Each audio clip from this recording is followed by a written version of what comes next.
vous allez bien. Aujourd'hui on se retrouve pour une toute nouvelle vidéo et comme vous avez pu le voir dans le titre, aujourd'hui je vais vous expliquer comment on fait un montage avec le logiciel Filmora 9. Moi personnellement je vais utiliser la version payante, donc ne vous en faites pas si vous avez la version gratuite, ça va pas changer énormément de choses, donc ce tutoriel va quand même pouvoir vous servir, ne vous en faites pas. Donc ma précédente vidéo c'était une bande-annonce sur le personnage de Hermione Granger dans la saga Harry Potter, donc c'était un petit montage que je m'étais amusée à faire afin de créer une bande-annonce comme s'il y avait un film sur ce personnage là en particulier. Et du coup je me suis dit tiens, ce serait pas mal de vous montrer comment j'ai fait ce montage afin de vous expliquer comment fonctionne le logiciel Filmora 9, de vous montrer tous les petits outils, ce genre de choses. Donc j'espère que cette vidéo va vous plaire, c'est parti. Donc quand vous ouvrez Filmora, vous allez cliquer sur nouveau projet et ça va vous ouvrir cette fenêtre. Donc dedans vous allez trouver donc la partie média, là où il y aura toutes vos photos, vidéos et musique que vous aurez téléchargées. Donc moi, pour aller plus vite, j'ai déjà téléchargé les deux vidéos que je voulais prendre. Donc moi j'ai pris le dernier Harry Potter, j'ai pris les deux parties.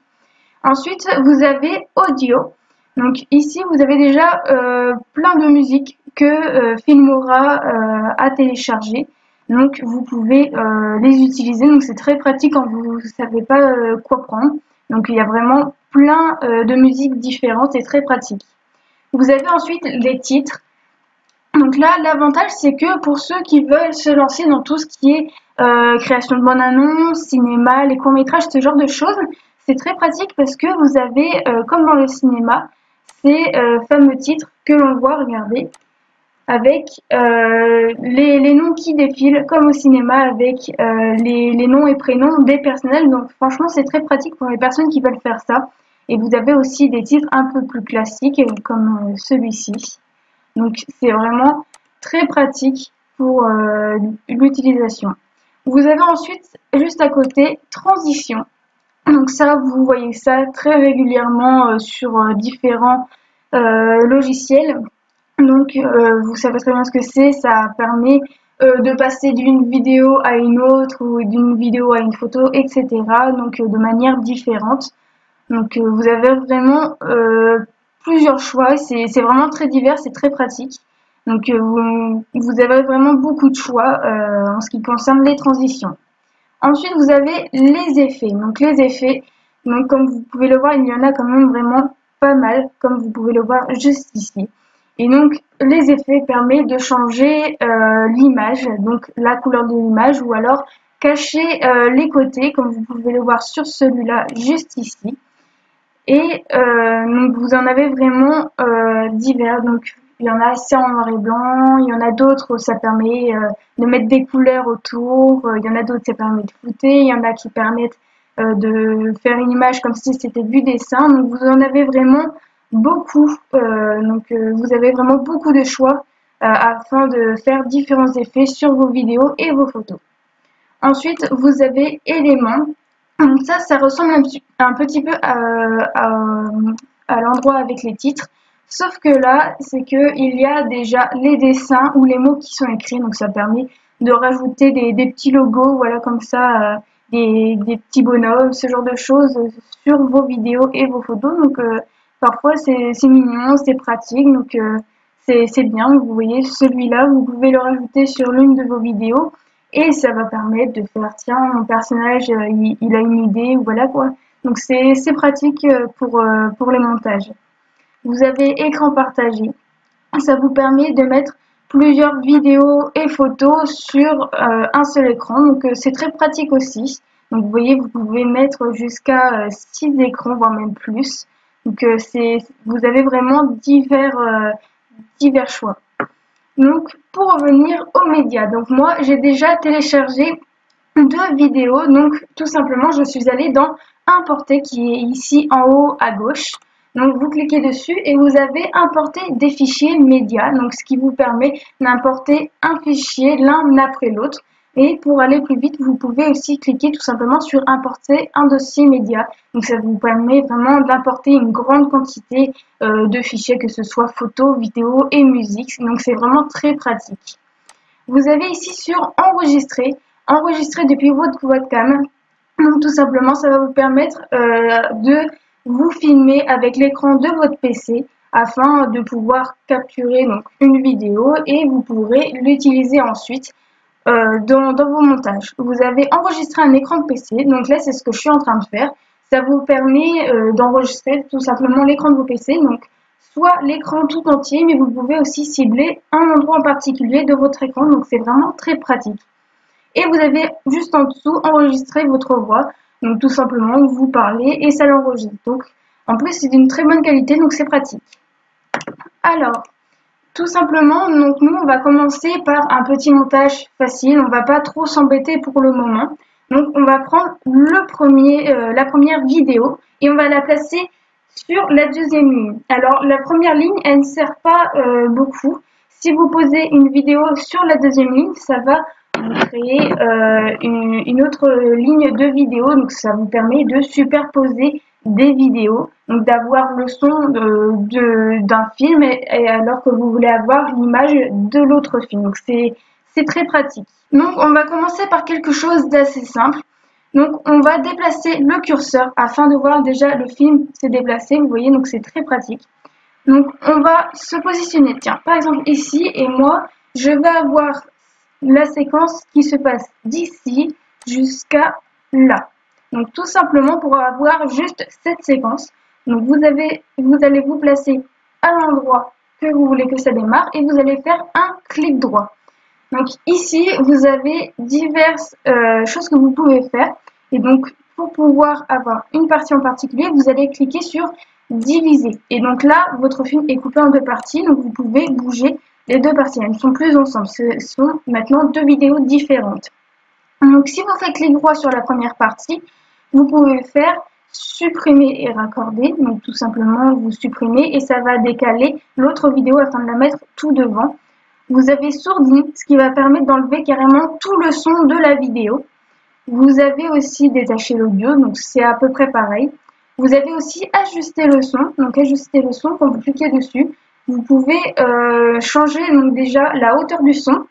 Si vous voulez qu'on entende moins la musique de la vidéo, et ben vous allez pouvoir l'abaisser donc en utilisant hauteur du son, ou alors tout simplement en personnalisant. Ici vous avez juste à monter les petits curseurs ici, ce qui va permettre d'entendre plus fort, et ensuite vous validez et on entendra plus fort ou moins fort la musique ou les paroles des personnages. Mais bon, moi j'ai envie de supprimer cette vidéo, donc tout simplement je vais la sélectionner en cliquant dessus, donc clic gauche, et sur mon écran de PC je vais cliquer sur Supr et ça l'enlève automatiquement. Et ça va rapprocher aussi l'autre vidéo. C'est un petit peu comme supprimer et décaler, sauf que vous voyez la vidéo elle va pas jusqu'au bout, jusque devant. Donc ensuite moi je veux qu'elle aille jusque là. Donc là vous allez reprendre le même principe, clic droit, diviser, et comme ça vous avez encore vos deux parties. Du coup, hop, si on prend, nous avons la partie que nous avons sélectionnée du début jusqu'à la fin. Donc voilà, maintenant vous savez comment vous pouvez sélectionner une partie d'un film ou d'une vidéo afin de créer, que ce soit une bande-annonce, un court-métrage, une vidéo YouTube, peu importe, mais c'est très pratique, vous avez juste à répéter en fonction de quel passage vous voulez. Donc maintenant, on va plutôt prendre un passage dans lequel on voit un personnage parler. Donc on va se déplacer avec le petit curseur qui est juste là tout en bas. Donc on va se déplacer, donc on va se mettre ici. Et donc là, on a un personnage qui parle. Donc on va faire clic droit, encore une fois, diviser. On va sélectionner la partie qui est juste là, donc clic gauche. Et on va faire supprimer. On se décale afin de revenir tout devant et on va aller jusque là. On a vu, hop, il va plus trop parler après. Donc on va faire clic droit, diviser et voilà. Maintenant on a notre petite vidéo. Voilà, donc quand je clique sur play, vous allez entendre la voix du personnage. Mais je déclare ceci à toute notre communauté. Voilà. Donc comme vous pouvez l'entendre, on n'entend pas beaucoup la voix du personnage. Ce qui fait que quand je vais rajouter la musique, on va vraiment pas du tout entendre sa voix. Donc ce qu'on va faire, c'est qu'on va faire clic droit et on va faire ajuster le son. Donc pour vous montrer un petit peu la fondue d'entrée. Donc on peut l'ajuster afin qu'elle soit pas très longue, etc. Donc on va mettre à peu près à moitié, on va mettre jusqu'à là. Et on va faire pareil aussi pour la fin. Donc vous voyez que ici, ça déplace des petits curseurs afin de dire de quel endroit à quel endroit le son va être de plus en plus fort ou de moins en moins fort. Donc on va mettre à peu près pareil, à peu près jusqu'à là. Et on fait OK. Et du coup, quand je remets la vidéo en marche, vous allez voir que le son, au fur et à mesure, on va l'entendre de plus en plus. Et à la fin de la vidéo, il va se rétracter. Mais je déclare ceci à toute notre communauté. Nous tous, qui sommes à votre service, nous continuerons. Vous voyez, à la fin, on entend bien la voix qui s'estompe petit à petit. Nous continuerons. Donc c'est très pratique en fonction de ce que vous avez, si vous voulez qu'on entende moins la voix d'un personnage ou une musique. Moi personnellement, pour un passage de la bande-annonce que j'ai créé, il y avait le personnage d'Hermione qui criait, qui était sur l'hippogriffe, et après on entendait aussi la voix de Harry qui criait, sauf que je voulais pas entendre la voix de Harry, mais je voulais pas que ça coupe aussi la voix de Hermione comme ça d'un seul coup, et du coup j'ai utilisé justement le fondu de sortie. Donc ça m'a aidé. Donc je reviens sur ajuster le son et on va remettre tout ça normalement parce qu'on n'en a pas forcément besoin. Maintenant, j'aimerais qu'on entende plus fort le son. Donc je vais aller sur personnaliser.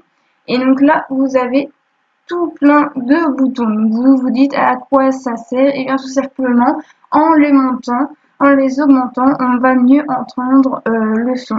Donc on va les mettre par exemple quelque part par là. Donc vous n'êtes pas obligé de les mettre tout pile pareil, mais juste au moins à peu près. Moi généralement je préfère quand même les mettre environ au même niveau. Et comme ça on entend bien le son. Donc vous voyez, je ne vais pas mettre complètement pareil parce que pas vraiment le temps. Hop, on va mettre à peu près au même endroit. Hop. Voilà, et on fait OK. Et là, vous allez voir que le son, il est nettement plus haut. Donc on fait OK. Et je lance la vidéo. Écoutez bien. Mais je déclare ceci à toute notre communauté. Vous voyez la différence de son avec tout à l'heure, ce n'est pas du tout la même chose.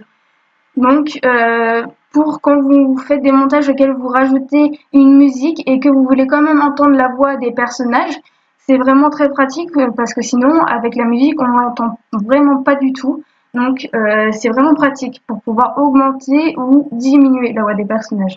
Et si je n'ai pas envie qu'on entende sa voix, je vais tout simplement faire clic droit et je vais faire sourdine.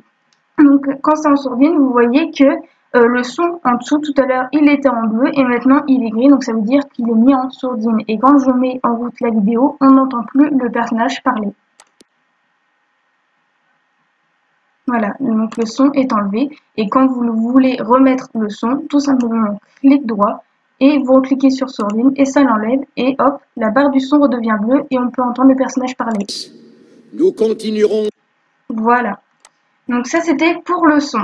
Maintenant, imaginons que je veux mettre les fameuses deux vidéos que j'ai coupées, l'une après les autres. Donc vous voyez que les deux vont se mettre l'une après l'autre, mais ça va pas forcément faire toujours très joli. Regardez. Mais je déclare. Vous voyez, ça passe l'une à l'autre. Donc on va s'amuser, on va mettre une petite transition. Donc vous voyez que vous avez vraiment plusieurs choix. Donc vous cliquez dessus et ici vous pouvez voir à quoi ressemble la transition. Donc moi je trouve que celle-là elle est plutôt bien, le truc de dissoudre. Donc on va l'utiliser. Donc vous cliquez dessus, donc clic gauche, vous cliquez et vous l'amenez ici. Donc vous avez le choix, juste par exemple ma deuxième vidéo, vous voyez, qui arrive de cette façon-là, ou alors juste la première vidéo à la fin, ou alors vous pouvez mettre pour que ça passe d'une vidéo à l'autre. Donc moi je vais plutôt le mettre au milieu. Et du coup, quand je le remets et que je clique sur play, ça donne. Mais je déclare ceci à toute notre communauté. Vous voyez, ça passe comme ça. Au fur et à mesure, la première vidéo s'efface pour faire apparaître la deuxième. Donc c'est vraiment très pratique. Donc il y en a plein d'autres. Il y en a même que je connaissais pas avant. Il y a par exemple celui-là. Donc c'est disparaît un peu comme des taches, on va dire ça comme ça. Je trouve ça plutôt classe. Il y a vraiment un grand choix, donc c'est pratique pour ceux qui aiment bien le montage. Vous avez vraiment un grand choix de transition. Maintenant, imaginons, je veux rajouter une musique et j'ai pas de musique sur mon PC, j'ai pas de playlist, voilà quoi. Vous allez dans Audio et vous avez un grand choix de musique. Donc vous pouvez les écouter tout simplement pour savoir laquelle choisir. Donc par exemple celle-là, tiens, on va cliquer sur play et on va écouter à quoi ça ressemble. Donc on va dire que c'est celle-là qu'on va prendre. Donc comme pour les transitions, clic gauche sur la chanson et on va venir la placer en dessous, donc sur la barre de musique. Donc vous voyez, vous avez le petit logo pour la musique. Si vous vouliez rajouter une vidéo, il aurait fallu plutôt la mettre juste là au-dessus. Et du coup, quand on va faire play, ça va nous mettre la musique en plus.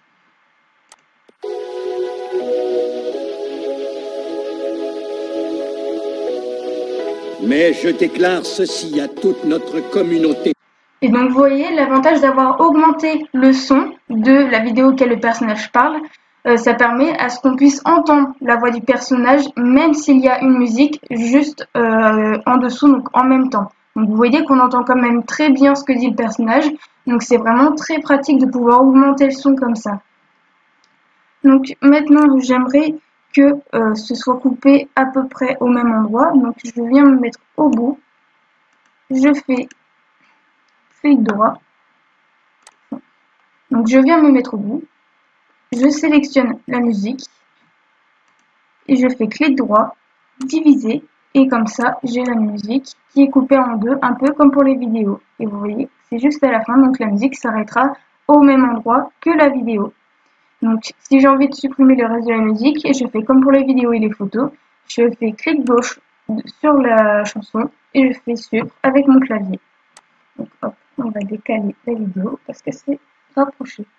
Voilà, et vous n'avez plus qu'à faire ce genre de choses avec tous les autres passages que vous avez envie de faire. Vous pouvez aussi rajouter des effets de vidéo si vous avez envie. Donc imaginons, on va mettre ça comme ça. Tiens, j'ai toujours rêvé d'avoir en version dessin. Et du coup, je me remets au-dessus. Et quand je lance la vidéo, donc là on voit pas trop parce que j'ai pas mis vraiment sur la bonne vidéo, mais ça change la... Mais je déclare ceci à toute notre communauté. Et voilà, donc vous avez vraiment plusieurs effets, donc c'est vraiment très pratique. Donc vous avez des versions pour flouter, vous avez vraiment un peu comme pour les écrans de téléphone, ça floute sur les côtés et vous avez votre vidéo au milieu. Donc vous avez vraiment plein de choix, vous avez des ronds, des rectangles, vous avez la couleur qui change, donc vous avez vraiment beaucoup de choix. Donc n'hésitez pas vraiment à regarder, donc, vous voyez même quand vous croyez que vous êtes tout au bout, vous pouvez continuer de descendre et il y en aura toujours encore en dessous, donc vous avez vraiment un grand choix. Quand vous avez fini votre montage, s'il vous reste des vidéos que vous ne voulez pas, vous faites comme d'habitude, clic gauche, sup, et comme ça, donc il ne vous reste plus que votre petit montage que vous avez fait. Et pour l'avoir autrement que sur le logiciel, donc pour pouvoir la mettre par exemple sur YouTube, ce genre de choses, vous faites exportation juste là en haut à gauche. Et donc vous avez exporté vers un périphérique. Vous avez téléchargé sur YouTube, donc ça va directement sur YouTube. Vous avez la même chose aussi pour que ça aille sur Vimeo. Et vous avez aussi gravé un DVD. Mais nous, on va plutôt faire exporter vers un périphérique. Donc vous cliquez dessus. Donc vous pouvez mettre le nom de la vidéo. Vous pouvez choisir aussi dans quel dossier vous voulez que ça aille. Vous pouvez dire sur quel téléphone, sur quelle tablette, etc.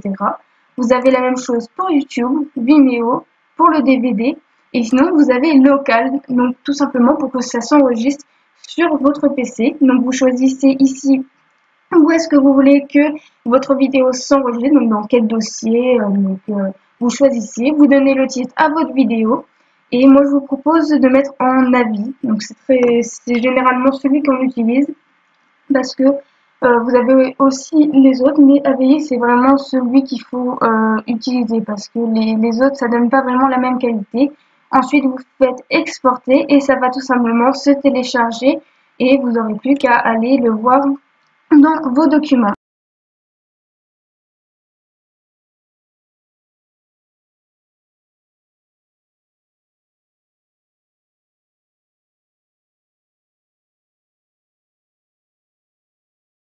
Voilà, maintenant cette vidéo est terminée. J'espère que ce tutoriel aura pu vous aider à comprendre le logiciel Filmora 9. Si vous avez aimé cette vidéo, n'hésitez pas à mettre un max de pouces bleus et si ce n'est pas déjà fait, à vous abonner.